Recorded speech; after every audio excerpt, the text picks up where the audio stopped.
Hello, everyone. Fresh off his big showdown victory, Tyler Lau and Mike Chaffee here to break down the Roval Cup race this weekend. Charlotte Roval race, very exciting stuff.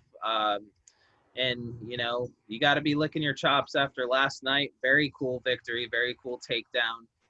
Even though you tied with a bunch of people, that doesn't matter. You won that lobby. You put in that lineup. Very exciting stuff. Very cool. And I know you, just like you dove into that showdown slate, I said that in that video, you really dove deep this week, fading Tom Brady and going that route and everything. Here we are. You're in Charlotte, North Carolina. I'm in sunny Florida. It's nice enough today for me to be outside, so that's cool. Um, um, Roval Cup race, Draftkings pricing's out. Starting lineup is set. We are diving in for the Roval race. And Tyler, are there any kind of strategies that you're kind of going towards? Are there any kind of, game plans like you had with the showdown slates and anything else that you're kind of on this week? Yeah, I mean, you and I have briefly talked about it. Obviously, Chase Elliott, Martin Truex Jr. are they're just a different level. They really are. They're the class of the field at these tracks lately. I mean, if you go back and you look the past couple of years, they've won everything. Their averages are absolutely insane. I mean, they are going to be one of those two are going to win the race. With that being said, we've had the idea of stacking both of them, and then paying down and seeing what we could get in there. And with the amount of people that are down low on the scale here, is price wise, that are starting far back, you could probably make something work with that. However, I won't be going too heavy that direction. I think I'm going to lean towards picking one top tier guy and probably stacking the middle for that matter, just to try to get some leverage. Yeah, and that's crazy because you know darn well they're going to be one too. Absolutely. But the way that they're starting and the way that it kind of is with pricing, you can do them both. It's like the Bryson and Cantlay stack Absolutely. in PGA this week. You can do it. Buyer beware. You gotta dive down. You gotta get some guys that you're gonna be like, oh God, where is he? Where is he? What's he gonna do this week? And it's a road course, so it's specialized driving. It's a specialized skill set. So, like last week at Talladega, you could take pretty much anyone down there. The lineup Right. who won that race, you couldn't pay me enough to build that lineup, but guess what? It won $50,000, and here we are.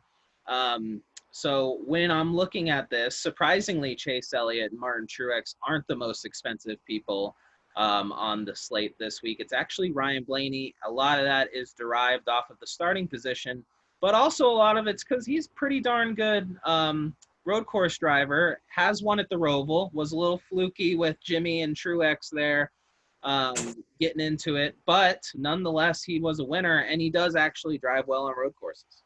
Yes, he does. He's got a fast car. He does know how to drive these tracks. I look for him to play strategy as well, especially starting 24th. Those Penske guys, we know it. They always are doing something opposite of what everyone else is doing, and I like that, especially at a road course. I mean, it opens up the strategy game. We know all their crew chiefs like to play it, so yeah, I will get there, I guess, with Blaney. My concern is the wreck fear. I mean, it's another buyer beware. Yes, he could win the race, but he also is very good at not finishing. So just be prepared on that. I wouldn't chalk him into every lineup. I would tread lightly with that. Yeah, Take him where you want.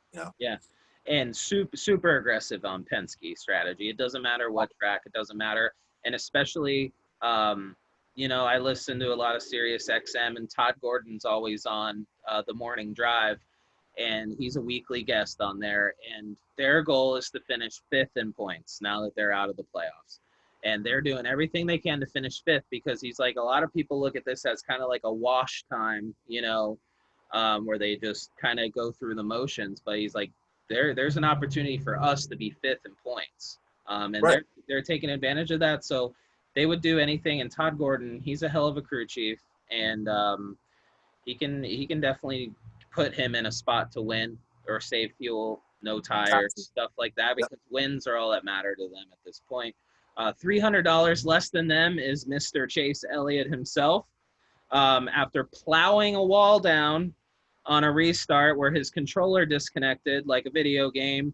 He came back to win that race, and that race I had no Chase Elliott, and I think I called you after that race, and I said, there will not be another road course race that I play DraftKings on and not have Martin Truex and Chase Elliott in my lineups. Absolutely. And he could be starting -5. I'd still take him.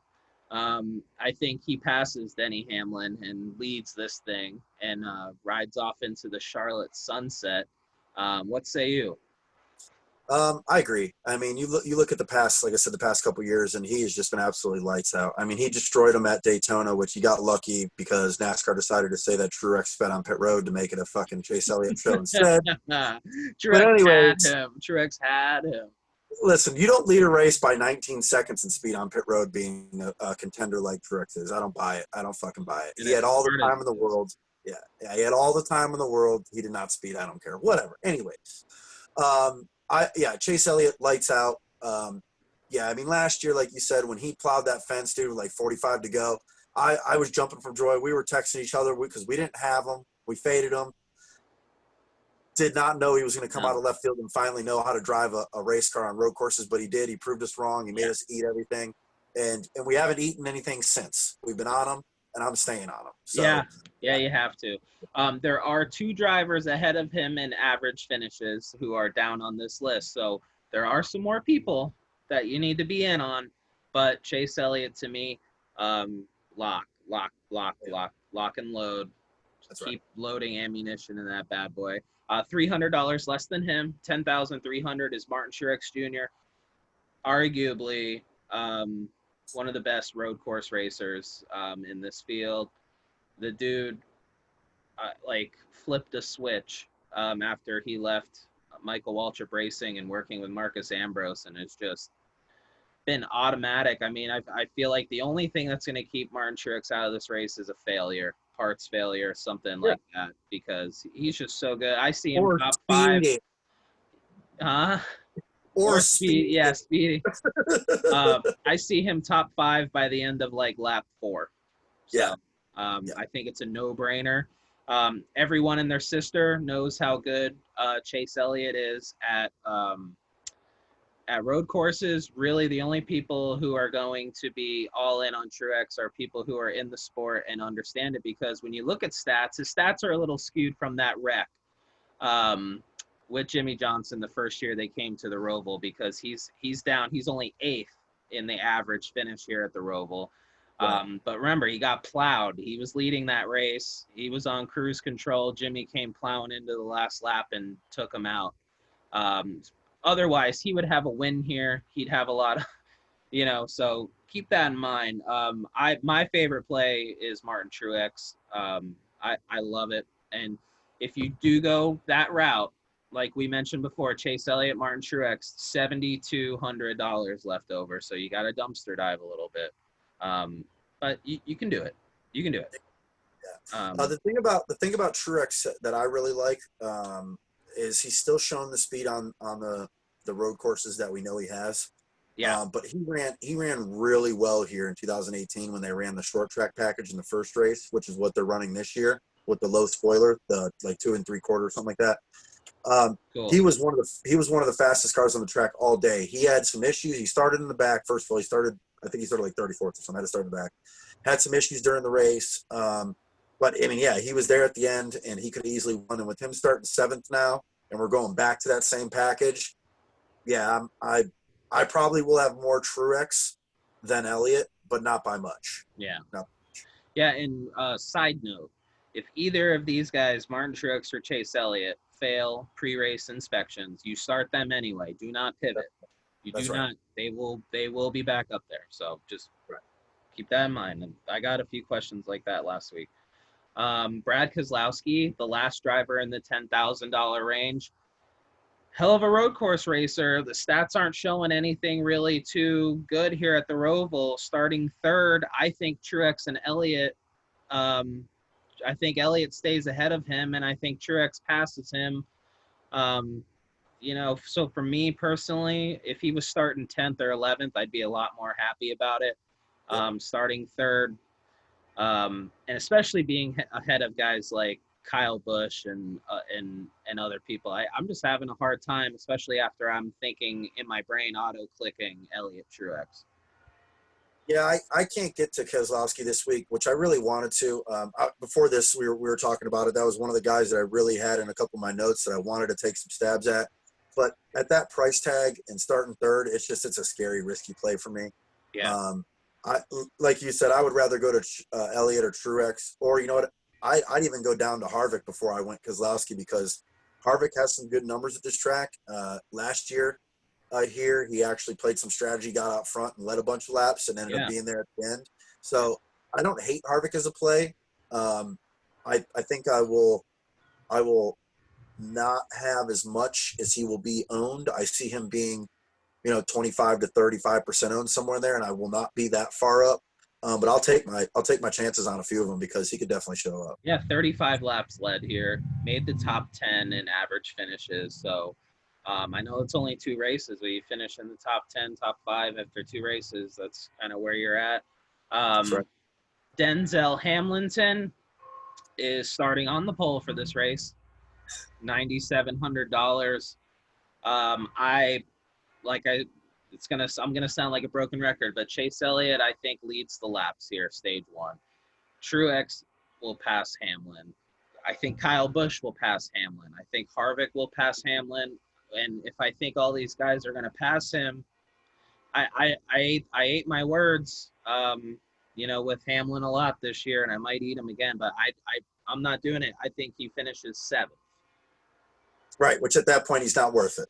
He's not worth it. So I'm not doing it. The only thing that scares me about there's 2 things, I guess, about not taking Hamlin is every time I don't take him this year, he wins. So there's that. Yeah. And the second thing is this year at the Daytona Road Course, he started on the pole. I believe he started on the pole. Kyle Busch started second. He ran really well there. I know they're not the same type of tracks per se. This is going to be a lot more technical of a track, I would think. You have to conserve your stuff more at this track, and that also scares me because I know Denny Hamlin knows how to save his stuff. So I'm gonna take a few to be covered. Yeah. But I would like him to plow the fence down. That'd be great. It's the cheapest you're ever gonna get Denny Hamlin the rest of the year. True. So there's that. Very true. That is true. He did look really good at the Daytona Road Course. And you don't have to listen to me on this, but I'm not going to do it one more time this year. I'm going to play him every race from here on out. And I've been burned by him and Harvick all year. But I'm one more week. I'm not doing the Hamlin. I'm not doing it. And think about that edge on 16% of people you're going to have when he falls to 10th. I think he'll be higher owned than that, man. I see him being over 0.25%. I mean, how do you not take him, right? But like in my brain saying Martin Truex and Elliott because we're road course. And listen, next week at Kansas, you bet your bottom dollar I'm having him and Keselowski in my lineups. Yeah. And you know what? And Harvick, for that matter. Like next week is the week. Yeah, next week is the week. It's just where I'm at this week with the Roval. So, and starting on the pole, guys starting on the pole always scare me. Scare me.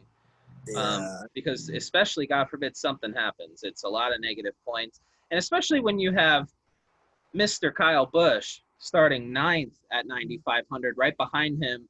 The thing about Kyle Busch, man, is that he has to win to move on to the next round in the playoffs. I don't care if it's a go-kart track. I don't care if it's St. Pete Grand Prix, DeSoto Speedway, Kansas, Talladega. That car last week looked like a freaking open wheel modified. He's up there running 8th and 9th, trying to get it done at Talladega. There's no one I would bet my car on more. You have to go win this race at any track in Kyle Busch. And it used to be Jeff Gordon. It used to be Tony Stewart. It used to be the legends, but these guys aren't here anymore. And I feel like, I have to play some Kyle Busch because he has to win. And there's no one else that I feel comfortable laying something like my car on or, lay the house on than him having to do it. The problem is it's just the performance this year. It's just been so rough. Absolutely. But I know in my gut, my heart, that he can do it. Yeah, I mean, he's Kyle Busch. He obviously has proven himself. He's won over 200 races on all the 3 top circuits. I mean, he's a great driver. But this year, yeah, we've been on that train, and it's been the wrong train. There. He's going to do it at Kentucky. He's going to do it at Charlotte. He's going to do it. He's got to do it. He's got Pocono. It just never works. I'm going to take a few. He did shine a few times at the Roval races that I watched in 18, especially with the low downforce package. He looked pretty good late in the going. I'll take my stabs there. I probably won't be too heavy there because, like I said, I'd rather pay up and get Truex and Chase Elliott or even Harvick maybe. Yeah. I'll get there. I will not have any Logano. But also then at that point, for Kyle Busch's sake, I would drop down and take Jimmy Johnson like everyone's going to. Yeah, starting 30th, almost half to click. For those of you new to DraftKings, you get points for place differential. So if you start last and win the race, you get a ton of points. And all those points are all on DraftKings there, where you can see the points and the rules for each lobby that you're in. And he's starting 30th with an average finish of 6 overall. Yeah. I mean, and he damn near won that first race here. He's Jimmy Johnson at Charlotte too. Just know that Alex Bowman will probably beat him right underneath him. But I love Jimmy. I'll have lineups with Jimmy until the end of this year. I can't believe I'm not going to be able to play Jimmy Johnson next year. It's kind of depressing. And you can't do better than Indy. And I'm not going to be able. They don't have it yet. And I'm sad I'm not going to be able to play any Clint Boyer anymore. If you haven't read the news, Clint Boyer is retiring, joining Jeff Gordon in the Fox booth, which is going to be awesome because those two are wild. I can't wait. But Jimmy Johnson, you got to play him somewhere, somehow, some way. Also a good beginning of a lineup is going Ryan Blaney, Jimmy Johnson, getting huge place differential there. Right off the bat, because those guys are going to move forward. Ryan Blaney's not a 24th place car. Jimmy Johnson's not a 30th place car. It's like the easiest call ever to make. So it's unfortunate, it really is, because I had him on all my notes to be one of my core plays, and I was hoping for like a 15th starting spot so everyone would shy away from him. Yeah. He's going to finish 5th or 6th. Like, he's going to do it. Oh, he's going to finish. Right. And it's really upsetting that everyone's going to take him now. So now I've pivoted a little bit. I'm gonna have him. You have to have him. Right. He's probably gonna be in the winning lineup. But I hate chalk, and I'm gonna fool around with paying down and picking up some more leverage down low for track position gain. But I love Jimmy this week. And actually, while we're on that topic, from Jimmy Johnson to Christopher Bell is where the sauce is this week. This is where you're gonna make your money. This is where lobbies will be won. Absolutely. Here. I mean, the next 2 guys on the list lead with lowest average finish of 3 and 3.5, and it's Alex Bowman and Clint Boyer starting 5th and 11th. I mean, if you're looking for value and a good place to kind of really pivot off of other people, Alex Bowman has a 3rd average finish of third. Clint Boyer has an average finish of 3.5. I mean, they're both starting beyond that position. Yeah, Clint was also in my notes. Good. Again, I'm doing a photo call with Tyler. I mean, Clint Boyer actually and Alex Bowman both were also ones that popped on my sheets from watching the last races. I mean, between Johnson, Bowman, and Boyer, they probably passed more cars than anybody on the track in 18. In 19, Chase Elliott passed everybody 6 times. But in 18, Johnson, Bowman, and Boyer really looked good all race. They ran top 10. Even when they were not in the top 10 because they were playing the strategy of getting points, they fell out of the top 10. Mm-hmm. They drove back into the top 10 before the next stage. So strong 3 cars there, very strong picks. Yeah. And same with Byron. Byron, in 19, he started on the pole and he led the whole first stage. I mean, he destroyed him the first stage. Right. And ended up coming back and finishing top 10. So I like Byron also. Bush could lead laps here. He did it in 18. He's a Yeah. very good play. It Like I made said, the top 10 in average finishes. yeah. I mean, this whole area right here, you really can't go Yeah. wrong. So Alex Bowman Yeah. could be like the biggest sleeper right in front of your eyes kind of pick. I had to like wipe my eyes and like refresh my computer when I saw that he was leading the average finishes at the Roval. I was like blown away. I was just like, holy crap.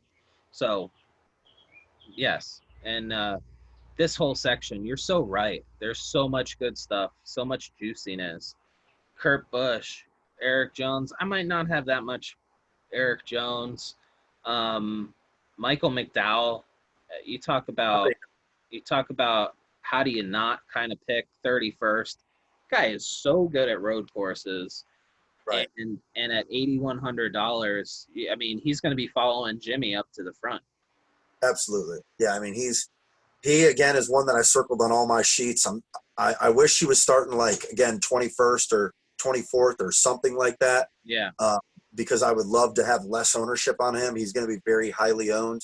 It is not a leverage play by any means, but No. he can very easily be in the winning lineup. So Yeah. you gotta have him. He's got a lot of road course experience. He actually comes from road course racing. How do you not? If this thing gets wet, he's your guy. So if it gets wet, he's top 5. If it gets wet, he's going to pass everybody on the track. So how's it looking up there? What's the vibe? they're saying 60% for both days. I'll obviously keep us posted on that via the page, the Facebook page and whatnot. But if it gets wet, I'm fine with it. I mean, the way my lineups are Well, I going to know be built. you're fine with it, but I'm not going to be stuck with Ricky Stenhouse in the rain. Yeah, no, well, we'll get there. We're getting there. I'm not. My lineup builds are going to be based a lot off of road course experience, and gaining as much as I can off that. And if it gets wet, that's what you're going to want. So, Yeah. I love McDowell. Like I said, unfortunately, he's going to be fucking 35% owned or 45%. Yeah. It's going to be stupid. It's going to be dumb. Yeah, he's the sneaky play here is right below him, actually. The Burrito himself. huge contract extension for another year. He did get a contract extension, which scares me because now he doesn't have to drive his balls off. But Yep. at the same time, he's hungry for a win, and this is a place that, provided the strategy falls right with him being a Penske, satellite team, he's going to play the strategy with the Penske cars. He could end up in the front, and he knows how to drive a road course. Nothing to lose. No, and I love that play starting 20th because he could easily finish top 10 and not many people are going to have him. So I'm happy that we're both okay with Burrito because I'm okay playing him every week. Yeah, well, we know that. All right. He's always down here. And he's always a threat. And he's the same reason I like Kyle Busch, right? Because this is a track you got to get up on the wheel and go. You got to go do it. The car isn't going to do it for you. That's right. The driver is going to do it for you, which is why you got to like road course racers. Notables to the top 10 in best driver average finish at the Roval. Almirola was 13th on that list. But the problem is his average finish is just below the 12th spot. So I love you, Eric. Tampa Bay, baby, but not this week for me. I will take a couple stabs, and the only reason why is because I watched the 18 race, and he was fast, man. He ended up getting pasted in the fence because Byron blew a tire and he couldn't avoid him. But he was fast. He had speed, and same in 19. He had speed too. At the Daytona road course, he said that he was a 7th to 10th place car, and he pretty much ran there. So are you going to get a lot of points for position gain? No, I don't think so, because he's probably going to finish 7th or so. But is that a leverage play if all these other guys around him get taken out? Yes.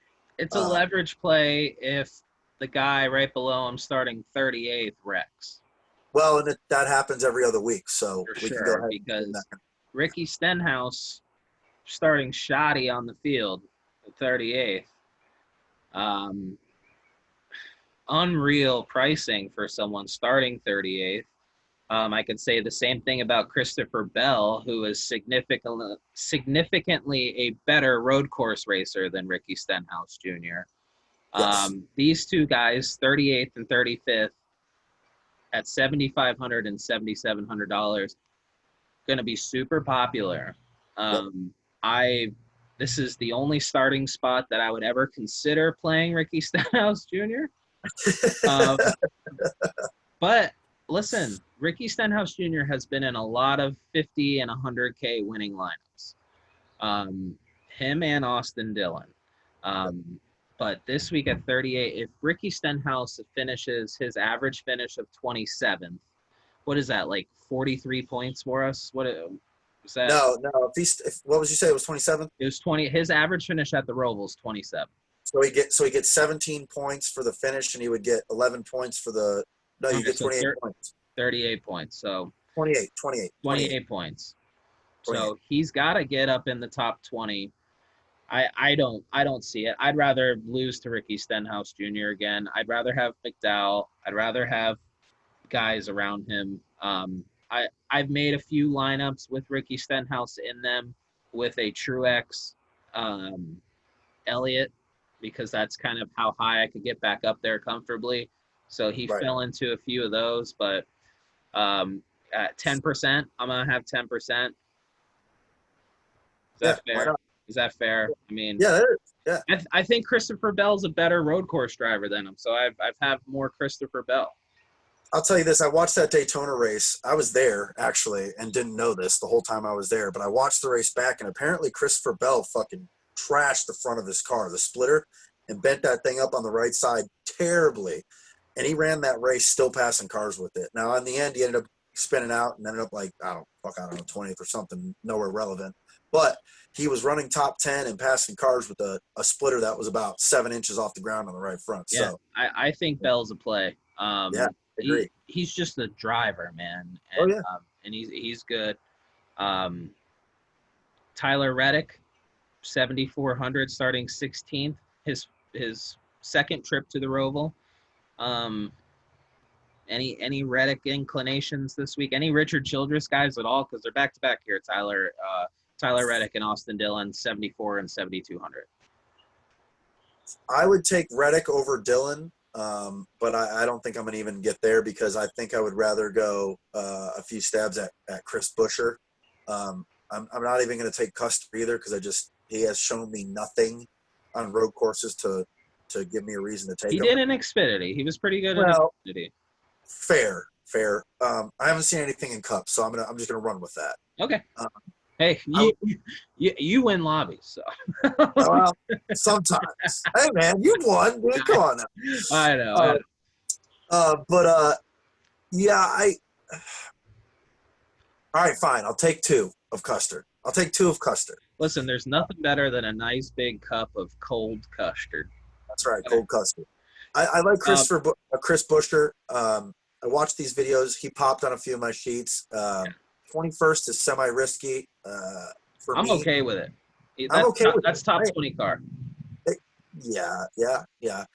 We need him to finish like 11th or 12th to do something for us. Yeah. And I think he could do it. He could do it. It's another reason why I like Custer is because of the equipment at that price. To get an SHR car at $7,100, the only ones else down here that has top of the line equipment would be Kenseth at 62.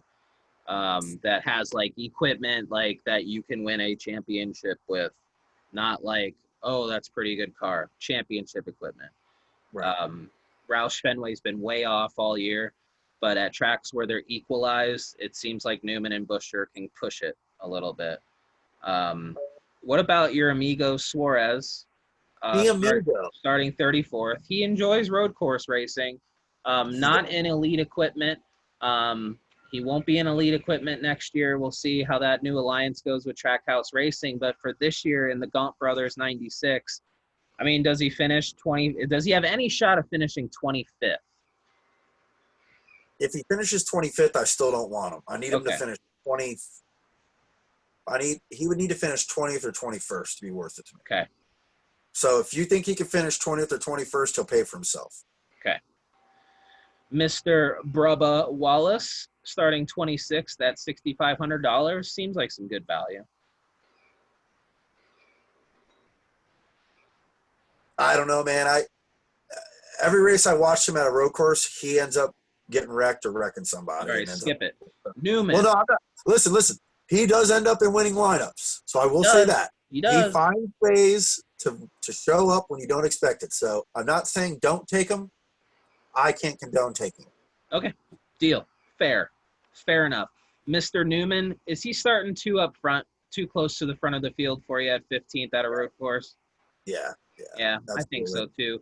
If you would have gave me Ryan Newman starting 15th a few years ago and told me, he was going to be about this price, I would take him. But I just don't see there being. Now, caveat to Newman and Kenseth. I do think that they will do a little better than what you're used to seeing them do because of the package they're running. It's more like the generation cars that they ran when they were at the peak of their careers. So just keep that in mind. They're both guys who have been there, done that. And these cars are going to be a little more geared toward what they're used to in road course cars. So take with that what you will. Well, they're also drivers, and they like the low downforce. Yeah, that's true. They're wheelmen. They That's like true. the low downforce. So the only other person down here, I'm upset Nemechek doesn't have like a 25 in front of him because I would love to take him. But that's too far forward for me. Same with Dylan. If Ty Dillon was starting like 25th to 28th, I'd be all over it. Yeah. But that's too close to me. Same with Priest. The only person down here that I'm okay with taking in a decent amount of lobbies is LaJoy. And it's because he will keep defenders on the car, and he will play strategy that could have him wind up in the top 15 at the end of the race if the cautions fall right. Pray for no fuel pump issues. Yes. Yeah. God, that poor team. But yeah, other than that, I mean, that I can't go any lower than that. There's just nothing down here for us. Yeah. Nothing down. Asterisk next to a name, James Davison. He's an Indy guy. He understands road course racing. If there's any rain, I think he will thrive. The car is not the best car. He's still learning cup cars, but the good news is he's ran like 4 or 5 cup races this year. So he does understand. It's not the first time he's ever getting in a car. He is an Indy guy.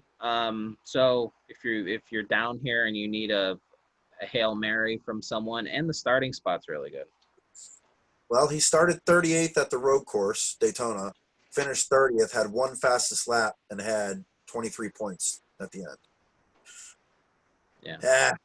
I don't know, man. I think like we've talked before, I think you need 35 points or more on your bottom tier guy. Okay. I think. What do I know? Yeah. But yeah, if you want to take, you know what? I tell you this: if that allows you to stack the top and you could take him and get 23 out of him, you might have a chance. That's possible. Elliott, Truex, LaJoy, Davison. Take a look at that. If you want to get real crazy. I just did it, just farting around.